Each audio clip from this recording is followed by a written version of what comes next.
So happy it hurts. I'm so happy it hurts. Oh, I'm gonna run to you if you want some kick-ass rock music. So, we would like to know what is the connection between music and healing, particularly for cancer patients? Very very big connection. Okay. Music और India बहुत ज़्यादा strong related है। Right. Right from the birth जब लोरी सुनना शुरू करते हैं से लेके एंड तक music is a part of each and every function that we go through. Music forms connections in our mind और उन कनेक्शंस की वजह से एक बहुत ही स्ट्रॉन्ग इमोशनल रिस्पॉन्स उस पर्टिकुलर म्यूजिक से मिलेगा ही मिलेगा, right. So music is definitely used specially to promote healing, ठीक है। Okay. कैंसर का प्रिवेंशन या कैंसर का ट्रीटमेंट म्यूजिक से नहीं हो सकता, लेकिन कैंसर की और कैंसर के ट्रीटमेंट की वजह से जो एडिशनल फीलिंग्स आती हैं, जो फटीग आता है, जो लोनलीनेस की फीलिंग आती है या फिर कई बार डेस्पोंडेंसी की जो फीलिंग आती है, Right. उसको डेफिनेटली म्यूजिक से काउंटर किया जा सकता है। ज़रूरी नहीं है कि वो हैप्पी म्यूजिक ही हो।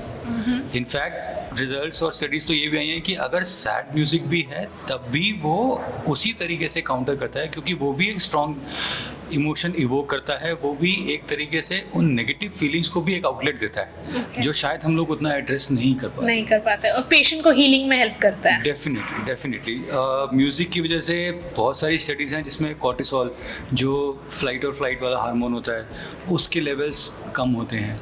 जैसे ही वो लेवल्स कम होते हैं इमीडिएटली उसका इफेक्ट एंजाइटी के ऊपर, स्ट्रेस के ऊपर आता है। So all this things add up and then makes the patient more feel a part of normal common stream, है ना। उसको Okay. आउटलेट मिलता है, he feels normal, Okay. Right. So absolutely music is great for that. So, what do you suggest? How can we incorporate music therapy in the patient's life? Unfortunately in India हम लोग काफ़ी पीछे हैं इस मामले में, ठीक है।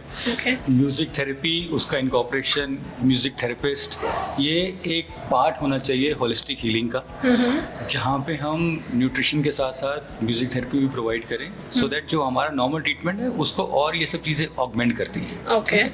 म्यूज़िक थेरेपी मोटे मोटे हम दो टाइप से यूज़ करते हैं। एक होती है पैसिव और एक्टिव। एक्टिव मतलब जो पेशेंट है वो खुद उसमें इन्वॉल्व हो रहे हैं, चाहे वो कुछ प्ले कर रहे हैं या फिर वो सिंगिंग कर रहे हैं या फिर जस्ट ऐसे ही इम्प्रोवाइज कर रहे हैं। और पैसिव हो गया जहाँ पे आप जो उनको गाने पसंद हैं, जिस टाइप का म्यूज़िक पसंद है वो सुनते हैं। इनफैक्ट वो रियल म्यूज़िक भी हो सकता है, इमेजिनरी म्यूज़िक भी उतना ही पॉजिटिव रोल प्ले करता है। तो म्यूज़िक थेरेपी बहुत ज़रूरी है कि हम उसको साथ में उसको इंक्लूड करें। जो फीलिंग ऑफ लोनलीनेस है या फिर जो फीलिंग ऑफ रिजेक्शंस है, उसको म्यूज़िक थेरेपी बहुत अच्छे से काउंटर करता है। इट हैज़ बीन शोन कि जो पॉजिटिव हार्मोन्स हैं बॉडी के अंदर जो हीलिंग प्रमोट करते हैं और जो जनरल वेलबींग जो पॉजिटिव इम्पैक्ट डालते हैं, म्यूज़िक थेरेपी से उन सब के लेवल्स बढ़ सकते हैं। बिल्कुल बढ़ते हैं। और इसीलिए हमें शायद इस पर काम करना चाहिए कि कैसे हम लोग म्यूज़िक को और ज़्यादा इनकॉर्पोरेट कर पाएँ।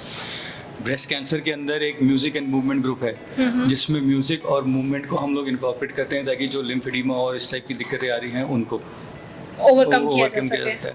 तो इस तरीके से हर जगह पे म्यूज़िक का बहुत ही अच्छा रोल है।